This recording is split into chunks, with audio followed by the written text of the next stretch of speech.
Evening viewers, ये मेरे lecture series का थर्ड पार्ट है और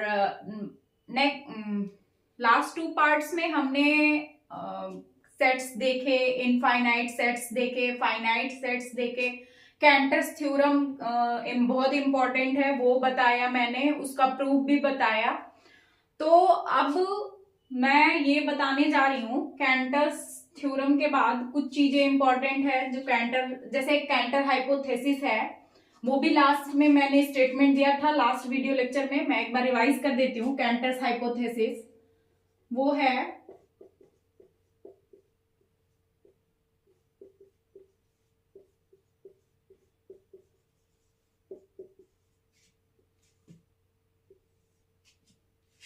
कैंटर्स हाइपोथेसिस है कि there is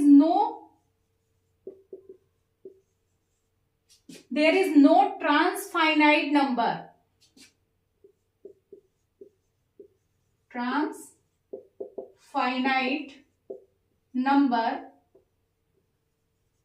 between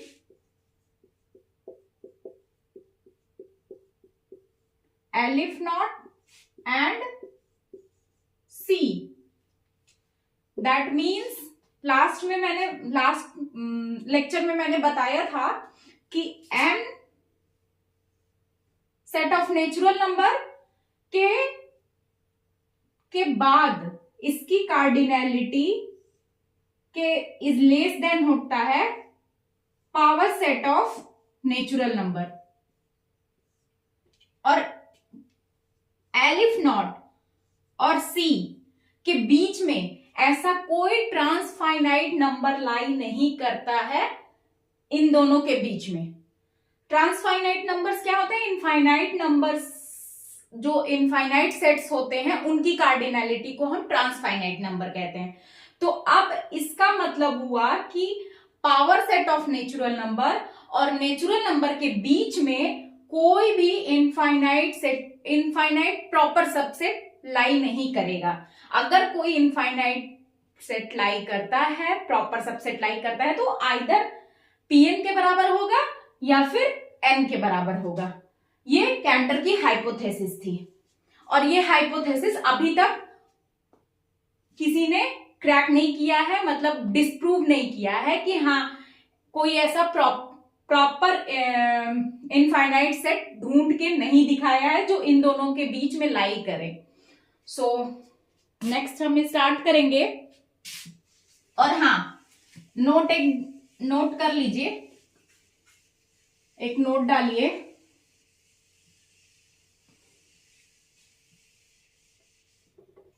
note for any two infinite sets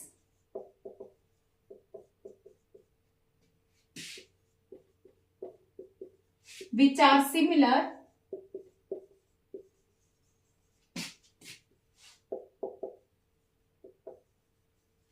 we use same transfinite number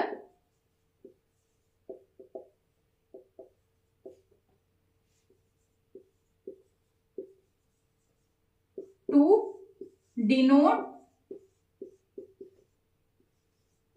its cardinality।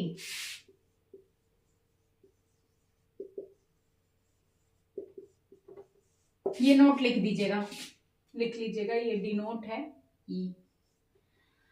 तो कोई भी टू इनफाइनाइट सेट्स हैं जो सिमिलर हैं यानी मतलब इक्विवेलेंट बोल लो, सिमिलर बोल लो, इक्विपोटेंशियल बोल लो, तो उनका जो कार्डिनैलिटी को डिनोट करने के लिए जो ट्रांसफाइनाइट नंबर लिखेंगे वो सेम होगा। जैसे कि अगर C है तो दूसरा अगर कोई सिमिलर सेट है वो भी अगर उससे मतलब कोई अगर सेट है इनफाइनाइट सेट, उसकी कार्डिनैलिटी C है, और दूसरा सेट कोई इनफाइनाइट सेट आया जो उस सेट से सिमिलर है तो उसकी भी कार्डिनैलिटी C हो जाएगी। या फिर n है पावर सेट नेचुरल नंबर और उसकी कार्डिनैलिटी क्या है? Elif not. हम जानते हैं elif not is the smallest transfinite number, मैंने बता चुका। उससे छोटा कोई भी ट्रांसफाइनाइट नंबर नहीं है, तो एलिफ नॉट है। और अगर n के कोई सिमिलर सेट होता है तो उसकी भी कार्डिनैलिटी क्या हो जाएगी, एलिफ नॉट।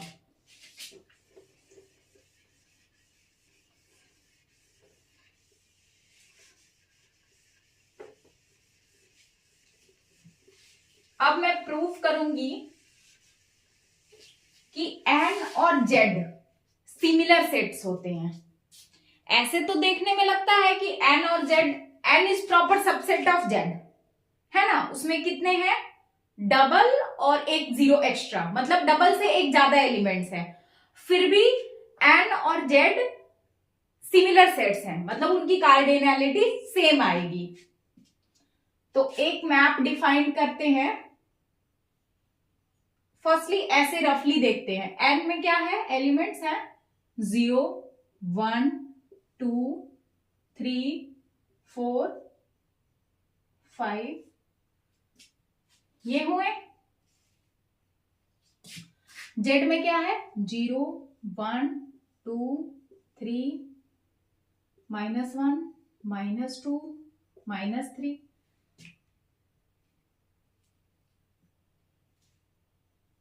n में जीरो नहीं आता, सॉरी, n में तो जीरो नहीं होगा, इसको यहां से स्टार्ट कीजिए।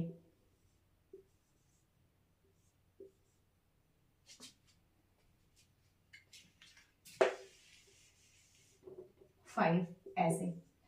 अब हम क्या करते हैं, मैपिंग करते हैं। 0 को 1 पे मैप कर दिया, 1 को 2 पे मैप कर दिया, -1 को 3 पे मैप कर दिया, 2 को 4 पे मैप कर दिया, -2 को 5 पे मैप कर दिया। तो इस तरह सारे नंबर्स के लिए, ये z के सारे नंबर्स के लिए हमारे पास n का मतलब हमारे पास एक नेचुरल नंबर है जिससे हम मैप कर सकते हैं। तो ये इस तरीके से हम लिख सकते हैं, f from z to n, ये मैपिंग है। किस तरह से डिनोट करते हैं, f ऑफ 0 इक्वल टू 1 है, f of n equal to 2n, और f of where n belongs to natural number, n belongs to n ले, और f of -n equal to 2 mod n plus 1। ये वाली mapping है, ये वाली mapping है, सेटिस्फाइड कर रहा है। अब देखिए कैसे सेटिस्फाइड कर रहा है, f of 0 equal to 1 and f of 1 equal to 2 पे हमारा जा रहा है, f ऑफ -n -1 कहां पे जा रहा है, 2 mod n प्लस 1, तो 2 इंटू -1 क्या हो जाएगा, मॉड में है तो 1, तो 2 प्लस 1 3 पे जा रहा है। फिर f ऑफ 2 देखें तो 4 पे जा रहा है, f ऑफ -2 देखें तो 2, ये -2 यहां से क्या हो जाएगा, 2 इंटू -2 का 2 हो जाएगा, मॉड में है तो, मतलब 4 प्लस 1 5 पे, f ऑफ -2 5 पे। ये मैपिंग है, ये जो मैंने अभी रफली समझाया वो इस तरह की मैपिंग है। और ये 1 1 है, ऑन 2 है। अब 1 1 और ऑन 2 अगर कोई मैपिंग हो जाए तो फिर क्या है, 1 1 ऑन 2 मतलब हमें बाइजेक्शन मिल गया, और जैसे ही बाइजेक्शन मिल गया दैट मीन्स कि this and this set is similar, मतलब ये इक्विवेलेंट सेट है। सो यहां से क्या है, z is similar to n, और जैसे ही z n के सिमिलर हुआ तो z की कार्डिनैलिटी क्या हो जाएगी, cardinality of z equal to aleph naught, क्योंकि n की कार्डिनैलिटी एलिफ नॉट है।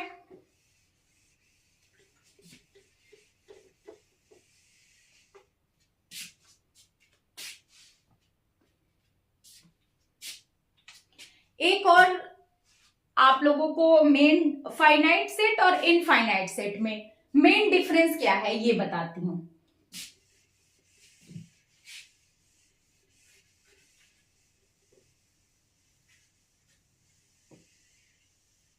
एक दो और मैपिंग्स देख लेते हैं। ये देखा मैंने कि कैसे n n जो है प्रॉपर सबसेट है z का, फिर भी वो क्या है, सिमिलर हो गया। अब जैसे कोई सेट A है, A equal to 2 4 6 8 dot dot dot even numbers का सेट है, और हमारा n है। n ये इवन नेचुरल नंबर है, और n का तो सबको पता है n इज नेचुरल नंबर। अब f from n to z, n to a, एक मैप बनाना है जो कि बाइजेक्शन हो, मतलब 1 1 ऑन 2 हो। हम एक मैप यहां से डिफाइन कर सकते हैं, f of n equal to 2n, और इसको आप चेक कर सकते हैं कि ये 1 1 और ऑन 2 है। एक मैं चेक करके बता देती हूं। 1 1 के लिए क्या प्रूफ करना होता है कि किन्हीं भी यहाँ के दो एलिमेंट्स, डिफरेंट एलिमेंट्स की इमेज यहाँ पे हमें डिफरेंट मिलेगी। तो यहां से दो डिफरेंट एलिमेंट्स ले लिए, मान लीजिए ले लेते हैं n1 not equal to n2 belongs to n। तो f ऑफ n1 क्या होगा, 2n1।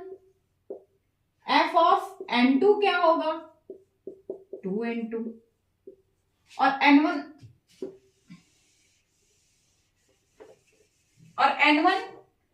n2 के इक्वल नहीं है, तो 2n1 is not equal to 2n2, यानी f of n1 is not equal to f of n2। तो f इज 1 1। ये हो गया। अब ऑन टू के लिए क्या करते हैं, ऑन टू के लिए करते हैं f फ्रॉम क्या था हमारा, n to a। Onto का मतलब यहां के सारे एलिमेंट्स की यहां पे प्री इमेज है, मतलब यहां पे कोई भी ऐसा एलिमेंट नहीं है जो कि किसी ना किसी n के एलिमेंट से असाइंड ना हो। सारे एलिमेंट्स असाइंड हैं।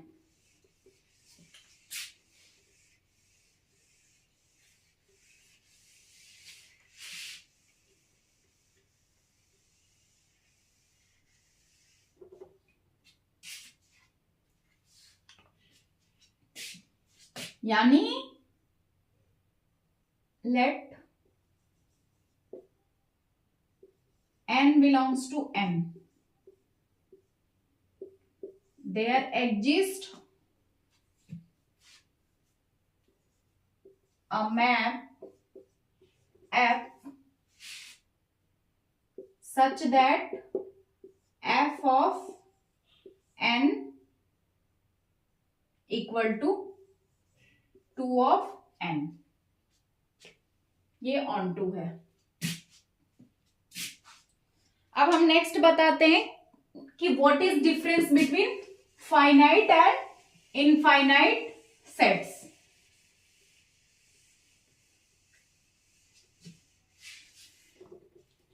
फाइनाइट सेट और इनफाइनाइट सेट के बीच क्या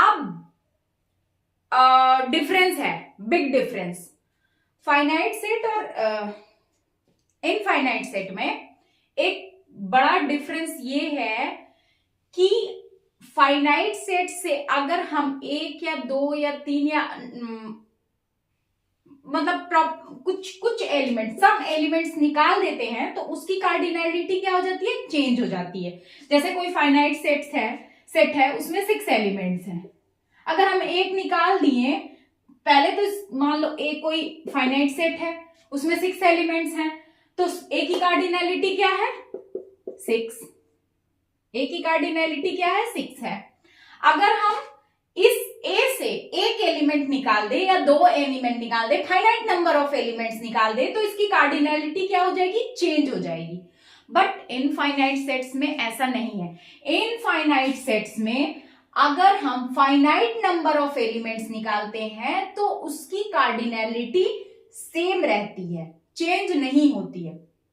इनफाइनाइट सेट्स में अगर हम फाइनाइट नंबर ऑफ एलिमेंट्स निकालते हैं तो उसकी कार्डिनैलिटी सेम होती है। दूसरा प्रॉपर वे में बोला जाए तो infinite set has at least one proper subset which have cardinality as that main set। मतलब किसी भी इनफाइनाइट सेट के पास एटलीस्ट एक ऐसा प्रॉपर सबसेट मिलेगा जिसकी कार्डिनैलिटी उस इनफाइनाइट सेट की कार्डिनैलिटी के सिमिलर होगी, मतलब सेम होगी।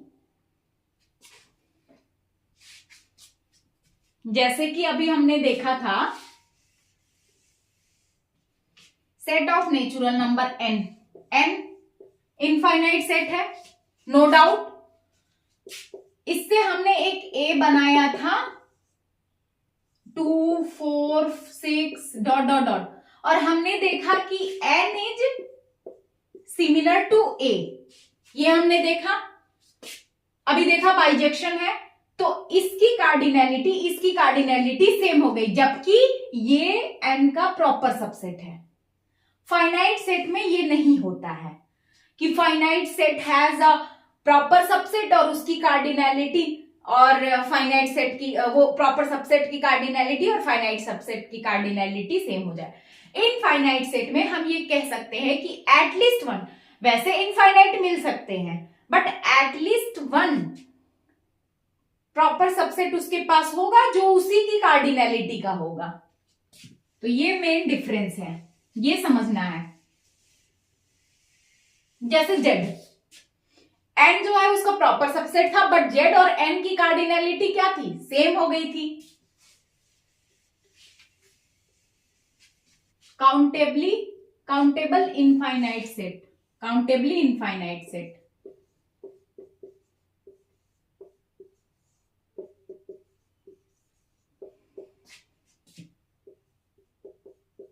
काउंटेबली इनफाइनाइट, इसी को डीन्यूमरेबल भी कहते हैं,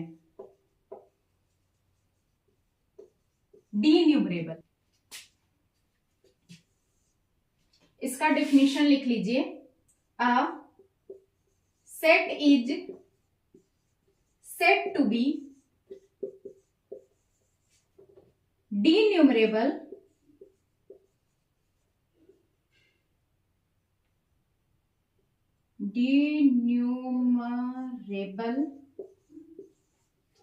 if it is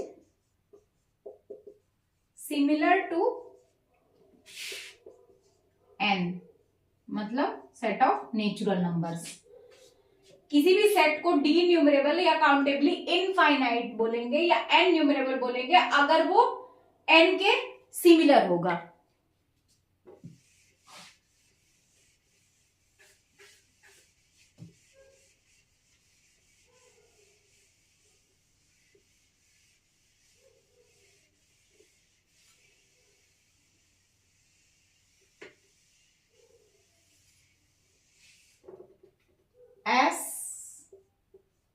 SRC stop,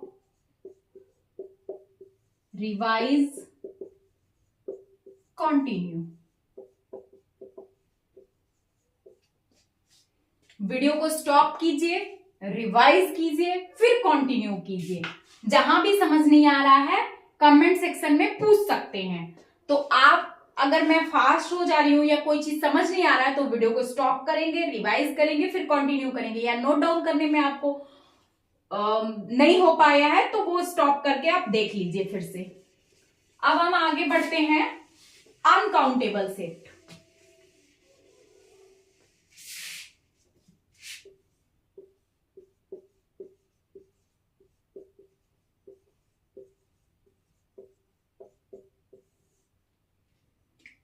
Uncountable set,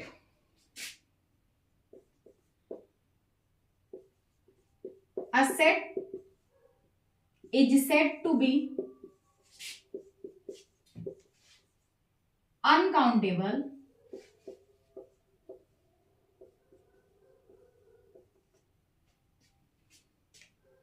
ये रफली लिख लीजिए, if it is not countable, बस ये, क्योंकि सिमिलर टू एन अगर हम लिख देते हैं सिमिलर टू एन, मैंने क्यों मिटाया, क्योंकि सिमिलर टू अगर एन बोल दूंगी तो दैट मीन्स कि कोई बोलेगा कि फिर तो फाइनाइट सेट अनकाउंटेबल में आएगा, finite set is not similar to N but finite set is countable set. तो काउंटेबल में क्या आ जाता है, फाइनाइट भी आ जाता है और काउंटेबली इनफाइनाइट भी आ जाता है, मतलब जो कि एन के सिमिलर्स होते हैं। जो भी काउंटेबली इनफाइनाइट सेट हो गया, अभी हमने देखा था काउंटेबली इनफाइनाइट या डी न्यूमरेबल बोल रहे हो या एन न्यूमरेबल बोल लो, वो सारे किसके सिमिलर होते हैं, एन के सिमिलर होते हैं।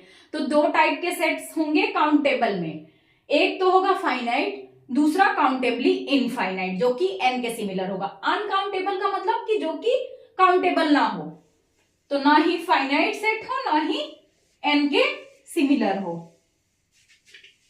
ये है अनकाउंटेबल सेट। जैसे कि अनकाउंटेबल सेट में क्या आ सकते हैं, क्या आता है, आएगा examples, power set of natural number. अभी आगे हम बताएंगे रियल नंबर आर भी जो है वो अनकाउंटेबल सेट है, इसका भी अगर पावर ले ले, power set of natural number, that is also uncountable set. या फिर n cross power set of natural number, ये भी अनकाउंटेबल सेट है। तो ये सारे अनकाउंटेबल सेट के एग्जाम्पल्स हैं।